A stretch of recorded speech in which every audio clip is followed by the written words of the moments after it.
बाजुरे मुरोलिए हुड़के घमाघम, आहा बाजुरे मुरोलिए हुड़के घमाघम। नमस्कार, स्वागत है आप सभी का जय भीम टीवी में। मैं हूं योगेश धस्माना।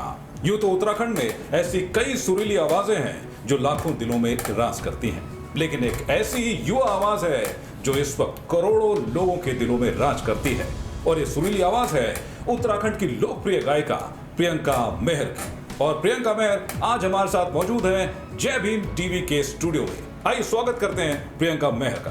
प्रियंका, स्वागत है बहुत। सवाल पहला यही उठता है कि लॉकडाउन का वक्त था और उसके बाद आज प्रियंका मेहर आप सबके सामने है। सबसे पहले यही प्रश्न जानेंगे, प्रियंका आज इतनी छोटी उम्र में इतनी शोहरत पाली है, कैसा लगता है जब लोगों के बीच जाती हैं, लोग रिकॉग्नाइज करते हैं कि प्रियंका मेहर आ रही हैं, तो कैसा लगता है? बहुत अच्छा लगता है। और अभी यहाँ पर उत्तराखंड में पहले इतना पहाड़ी म्यूज़िक का इतना क्रेज़ नहीं था, पर अब धीरे धीरे लोगों में दिख रहा है, तो बहुत अच्छा लगता है, बहुत अच्छा फील होता है और बहुत मज़ा आता है। तो ये अब ये भी जान लेते हैं कि शुरुआत कैसे हुई, क्योंकि हर किसी का ख्वाब होता है कि बॉलीवुड सिंगिंग करें, और ख़ासकर युवाओं में यही क्रेज़ रहता है कि हमने बॉलीवुड जाना है, वहाँ जाके गाने गाने। लेकिन प्रियंका के मन में ऐसा क्या था कि अपनी उत्तराखंड की लोक संस्कृति को आगे बढ़ाना है और उत्तराखंड के फोक कल्चर को आगे लेकर जाना है और युवाओं की पहली पसंद बनना है? एक्चुअली पहले मैं पहाड़ी म्यूज़िक इतना नहीं सुनती थी, बट कुछ गाने जो मुझे बहुत अच्छे लगते थे बस वही मैं सुनती थी। तो मेरे जो भाई हैं वो गाते हैं, तो उनका एक गाना मुझे बहुत पसंद आया, तो वो मैंने ऐसे ही फेसबुक में मतलब ऐसे ही डाल दिया अपनी सिस्टर के साथ। तो हमने सोचा कि चलो ठीक है, वायरल भी हो, मतलब हमने सोचा, हमने बस डाल दिया और कुछ नहीं सोचा। बट फिर सुबह हमने देखा वो इतना वायरल हो गया, व्हाट्सएप पे, फेसबुक पे, सब जगह वायरल हुआ। तो उसके बाद धीरे धीरे हमने ऐसे ही शुरू किया, पहले फेसबुक पेज पे वीडियोस बनाई फ़ोन से, फिर धीरे धीरे फिर उसके बाद मैंने म्यूज़िक करना शुरू कर दिया। तो म्यूज़िक का शौक़ बचपन से ही था, फेसबुक ने एक तरीके से सोशल मीडिया स्टार आपको बना दिया, और उसके बाद आपने रुख किया यूट्यूब की दुनिया का। यूट्यूब की दुनिया में जब आपने कदम रखा तो पहला गाना कौन सा था, और क्या लगता है आपको पहला गाना डालते ही लोगों को पसंद आया? किस तरीके से आपको प्रतिक्रियाएं मिली यूट्यूब में, क्योंकि यूट्यूब एक नया प्लेटफॉर्म है युवाओं के लिए? एक्चुअली पहले मैं फेसबुक में ही डालती थी, मैं यूट्यूब पे नहीं करती थी। तो फिर जो मैं फेसबुक में डालती थी वो सारी वीडियो लोग यूट्यूब में डाल देते थे, तो फिर इसलिए आगे फिर मैंने यूट्यूब में डालना शुरू किया, और बहुत लोगों ने प्यार दिया, और अभी भी मुझे बहुत प्यार दे रहे हैं। उत्तराखंड के जो लोग हैं वो हर जगह बहुत सपोर्ट करते हैं पहाड़ी म्यूज़िक को, तो बहुत अच्छा लगता है। तो ऐसे कई युवा सिंगर हैं इस वक्त उत्तराखंड की इंडस्ट्री में जो इस वक्त बहुत अच्छा काम कर रहे हैं, और ये कहें कि एक तरीके से एक नया स्वरूप दिया है उत्तराखंड में। जितने भी ये फोक सिंगर्स हैं उन्होंने, आपको लगता है कि युवाओं को कहीं ना कहीं किसी सपोर्ट की कमी है सरकार से, समाज से, या फिर आपको लगता है कि जो सपोर्ट आप लोगों को मिलना चाहिए था वो नहीं मिल पा रहा? अगर मैं बात करूं, जो यहाँ के लोग हैं, मतलब जो जनता है उत्तराखंड की, वो तो फुल सपोर्ट कर रही है, लेकिन जो पहले जो गायक हैं वो उनके सपोर्ट में बहुत कमी है। और मतलब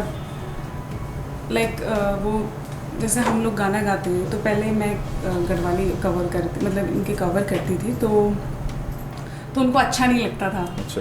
तो इसीलिए अब हमने अपना ही गाना करना शुरू कर दिया। तो एक्चुअली कुछ गाने ऐसे होते हैं जो बहुत सारे लोगों ने नहीं सुने होते पहले, तो उसको जब मैं रिक्रिएट करती हूँ तो सारे नए लोग सुनते हैं, बाहर के लोग भी सुनते हैं, तो फिर वो बोलते हैं कि हमने पहले नहीं सुना था, अब सुना है, तुमसे तो अच्छा लग रहा है। तो मतलब वही कुछ गाने जो छुप जाते हैं हम उनको करते हैं, लेकिन जिनके वो गाने होते हैं उनको बिल्कुल पसंद नहीं आ रहा है, तो उसमें थोड़ा सा कमी है कि वहाँ से सपोर्ट नहीं मिल रहा है जो कि मिलना चाहिए।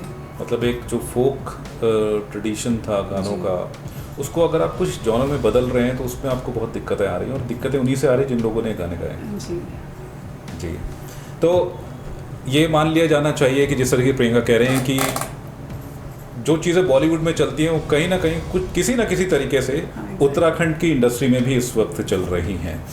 तो प्रियंका, तो फिर लगता है कि काफ़ी कुछ संघर्ष करना पड़ता है अगर अपनी खुद की क्रिएशन आप बना रहे हैं, तो उसको पहले बनाना, गाना लिखना, उसके बाद उसको कंपोज करना, एक लंबा सफ़र होता है। लेकिन जो नए युवा हैं, जो युवा पीढ़ी है जिसमें कई म्यूज़िक कंपोजर्स भी आकर निकले हैं जिन्होंने कई हिट गाने दिए हैं, उनका सहयोग मिलने से थोड़ा सा काम आसान हो जाता है।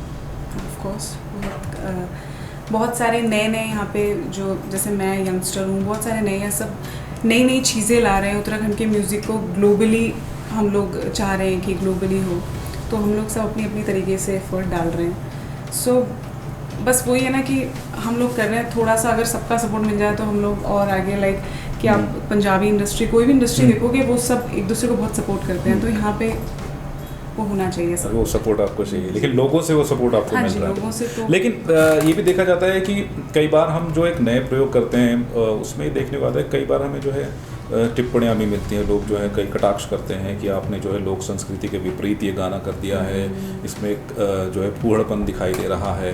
तो इस तरीके को सामना आपको भी करना पड़ा? अब जहाँ पे पॉजिटिविटी होगी वहाँ नेगेटिविटी भी होगी, बट ये है कि मैं इतना नेगेटिविटी को वो नहीं करती, वरना माइंड में बहुत प्रेशर हो जाता है। तो मैं सिर्फ अच्छी चीज़ें देखती हूँ। और क्योंकि मैं पहले खुद पहाड़ी म्यूज़िक इतना इंटरेस्ट नहीं लेती थी, लेकिन अब हमने उसमें थोड़ा चेंजेस किए, क्योंकि चेंज टाइम मतलब टाइम टू टाइम चाहिए होता है सबको।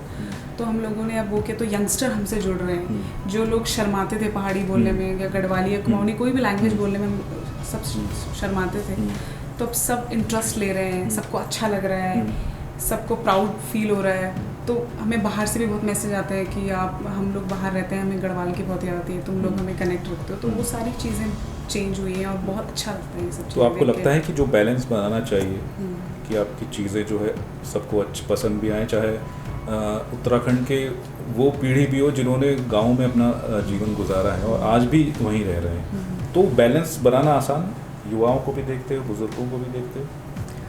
अब कुछ लोग हैं जो बुजुर्ग जो हैं उनको इतना पसंद नहीं आता, क्योंकि उनको टिपिकल जो ट्रेडिशनल, हाँ, लेकिन वही मैं कह रही हूँ ना, टाइम के साथ चेंज होना बहुत ज़रूरी है। क्योंकि नए लोगों को अगर आपको कनेक्ट करना है, क्योंकि आप खुद अगर कंपेयर करोगे कि पहले इतना नहीं था ये सारा क्रेज़ उत्तराखंड में, अब इतना हो गया कि सब लोग मतलब सोनू निगम जी, बादशाह, ये सब हमारे उत्तराखंड के गाने देखते हैं। तो उन सब ने मुझे मेरा गाना शेयर किया है, मुझे कमेंट करते हैं, मुझे मैसेज करते हैं कि बहुत अच्छा कर रही है। ऐसा कोई कमेंट जो मन में याद आ रहा हो जिसको देख के बिल्कुल एक तो पहले हैरानी हुई, फिर विश्वास भी नहीं हुआ कि हाँ ये उन्हीं का कमेंट है, और फिर जब विश्वास हुआ तो मन में बहुत खुशी हुई कि हाँ भाई चलो हम कुछ तो करें कि उसको जो है पूरे देश में कोई रिकॉग्नाइज कर रहा है, और वो भी म्यूज़िक इंडस्ट्री से। अभी मैंने जो मेरा लास्ट गाना था धुमैदे, जो वो मैंने इंस्टाग्राम में डाला था, तो वो मुझे उन्होंने पर्सनली मैसेज किया। तो मतलब मैं वही सोच रही हूँ कि उन्होंने इतना टाइम, उन्होंने मुझे पर्सनली मैसेज किया, मेरे पोस्ट में कमेंट किया, फिर बाद में मैंने देखा उन्होंने यूट्यूब पे भी कमेंट किया, तो उन्होंने हर जगह मुझे कमेंट किया, तो मुझे बहुत अच्छा लगा। मैंने उन्हें सोनू नहीं बादशाह से। अच्छा। तो उन्होंने, और वो हम एक रियलिटी शो में भी गए थे, तो वहाँ पे भी उन्होंने बोला था कि प्रियंका को मैं सुनता हूँ, मैं पहाड़ी गाने सुनता हूँ। वो पंजाब से हैं, उनको पहाड़ी गाने सुनते, तो वही चीज़ चेंज हुई है। तो वो सारी चीज़ें देख के मुझे बहुत अच्छा लगता है कि यहाँ की इंडस्ट्री अब ग्रो कर रही है। तो ऐसे कई सिंगर्स हैं जो जिनका जुड़ाव बॉलीवुड की इंडस्ट्री में है, और अभी भी जो है यहाँ से भी उत्तराखंड के फोक कल्चर से भी उनका हमेशा से ही जुड़ाव रहा है। ऐसे एक सिंगर है जुबिन नौटियाल, हाँ, जिन्हें आपने सुना भी होगा, देखा भी होगा, कई आजकल जो है ट्रेंड में भी हैं वो।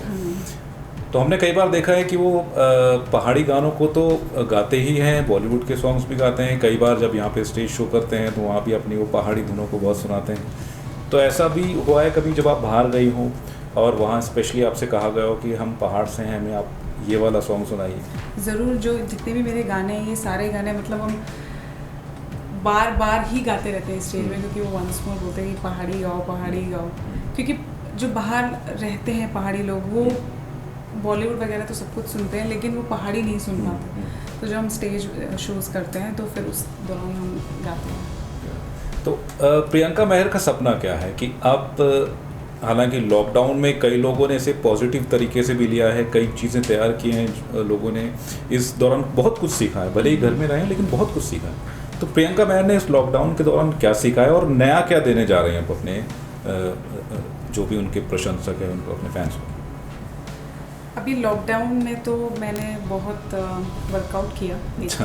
और मतलब वही कि हमको टाइम मिल गया था। हाँ। बिकॉज इससे पहले हम शोज़ वगैरह कर रहे थे, मतलब ट्रैवलिंग वगैरह कर रहे थे, तो अभी घर पे हमें सोचने का टाइम मिल गया और बहुत सारा हमने काम किया है। अभी बहुत सारे गाने हमारे आने वाले हैं और कुछ कोलैबोरेशन भी होने वाला है। सो देखते हैं क्या होता है जी।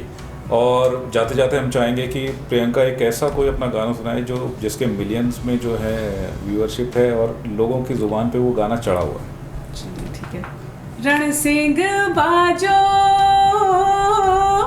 तुतुरी बाजी, नागड़ बाजो बाजो। रण सिंह बाजो तुतुरी बाजी, रण सिंह बाजो तुतुरी बाजी, नागड़ बाजो बाजो, नागड़ बाजो बाजो। बाजू रे मुरोली हुड़के घमाघम, आहा बाजू रे मुरोली हुड़के घमाघम। रण सिंह बाजो तुतुरी बाजी। Thank you. तो रण सिंह बाजो तुतरी बाजी, और इसी के साथ जितने भी दर्शक हमें देख रहे हैं, प्रियंका मेहर एक नया गाना लेकर आ रही हैं, उसे खूब प्यार दीजिए, लाइक कीजिए, शेयर कीजिए, और प्रियंका मेहर जहां भी मिले उनसे यही कीजिए कि हम आपके साथ हैं, हम आपके प्रशंसक हैं, क्योंकि यही वो चाहते हैं, यही प्यार आपसे चाहते हैं उत्तराखंड के तमाम फोक सिंगर्स, उत्तराखंड के तमाम वो लोक कलाकार जो लॉकडाउन के दौरान कहीं ना कहीं थोड़े से डिप्रेस हुए हैं, लेकिन अब मौका है, अनलॉक 2.0 है, सब लोग बाहर निकल रहे हैं, इसीलिए सबसे जो है एहतियात के साथ मिलें, और जो है जो भी उत्तराखंड की म्यूज़िक इंडस्ट्री कर रही है उसमें उनका मान सम्मान रखें और उन्हें जो है उनका प्रोत्साहन करें। तो इन्हीं शब्दों के साथ प्रियंका मेहर बहुत बहुत शुक्रिया करना चाहेंगे आपका जय भीम टीवी में आने के लिए और हम हमारे साथ बातचीत करने के लिए। तो जय भीम टीवी के इस खास प्रोग्राम में अभी के लिए बस इतना ही। मुझे यानी कि योगेश धस्माना को दीजिए इजाजत, लेकिन जाने से पहले ये याद रखिए, देश दुनिया की ताज़ा तरीन खबरों के लिए हमारे YouTube चैनल को जरूर सब्सक्राइब कीजिए, लाइक कीजिए और शेयर कीजिए। नमस्कार।